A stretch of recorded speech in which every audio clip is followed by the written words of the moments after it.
Dapat naka-turn off lang yan para pag may mga links na sinend sa inyo at i-open nyo, si Messenger mismo yung mag-open para sa'yo. At kung unsafe man yan, is warningan ka niya.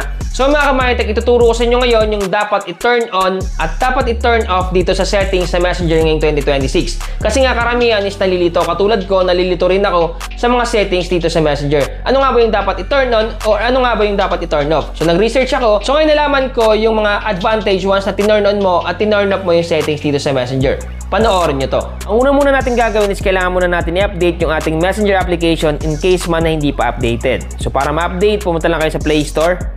Hanapin nyo lang yung Play Store sa inyong device. Then once nandito na tayo sa Play Store, click mo lang yung search button. Type mo lang dyan yung Messenger. Once na may makita kayo ditong update, i-click nyo lang yung update at patapusin nyo. Para in case man may mga bagong features, may mga bagong settings, may mga bagong updates, automatic magkakaroon ang ating Messenger account or Messenger application sa ating device. So once natapos na kayo mag-update, i-click nyo lang yung open dyan para ma-redirect tayo sa ating Messenger account. Click open. Automatic mapupunta tayo sa ating Messenger.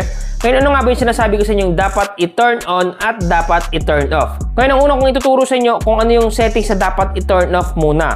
Yung dapat naka-turn off dito sa ating Messenger account. So, ang gagawin natin, click natin itong menu button. Then, sunod, click natin itong settings dito. Click settings. Then, swipe up. Swipe up. Hanapin natin dito yung photos and media. So, ito yun. Photos and media. Click natin. Then, dito sa may photos and media, may papapansin kayo dyang save on capture and open links in external browser. So, yung iba naka-turn on yan. So, wag nyo yan ito-turn on. Dapat naka-turn off lang yan. So, una, dito sa may save on capture, pag naka-turn on yan, automatic mag-consume yan sa storage ng phone nyo. So, halimbawa may mga sinend sa inyong photos, automatic magsisave yan sa inyong gallery kagad.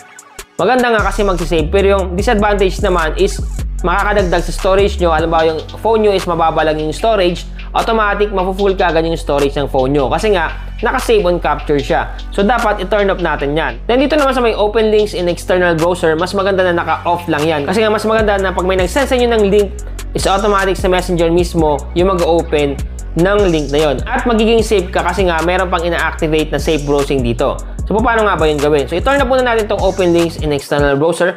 Once na naka-turn on yan sa inyo, i-off nyo lang yan. Turn off nyo lang yan. So, dapat naka-turn off lang yan yung save on capture and open links in external browser. So, ngayon yung sinasabi ko sa inyo yung safe browsing, back lang natin. So, dito, hanapin natin dito yung privacy and safety. Privacy and safety. Ito naman yung dapat naka-turn on dito. Dito sa may safe browsing. Yan yung sinasabi ko kanina. So, dito dapat piliin yung advanced browsing protection, expands standard browsing protection to include more unsafe websites and regularly checks for new risk. Mas maganda yung naka-turn on to. Ito yung dapat naka-turn on, yung safe browsing. At yung mga naka-turn off naman is yung save on capture at open external links in browser. Dapat naka-turn off lang yan para pag may mga links na sinend sa inyo at i-open nyo, si Messenger mismo yung mag-open para sa'yo. At kung unsafe man yan, is warningan ka niya, basta naka-turn on or naka-activate yung sinasabi ko sa inyo na safe browsing dito. Yung safe browsing dyan, dapat naka-advanced browsing protection yan para safe yung mga ino-open yung links dito sa Messenger. So sana na-update kayo ngayon sa aking latest update regarding sa Messenger ngayong 2026. Once again, MyTech PH, thank you and God bless all.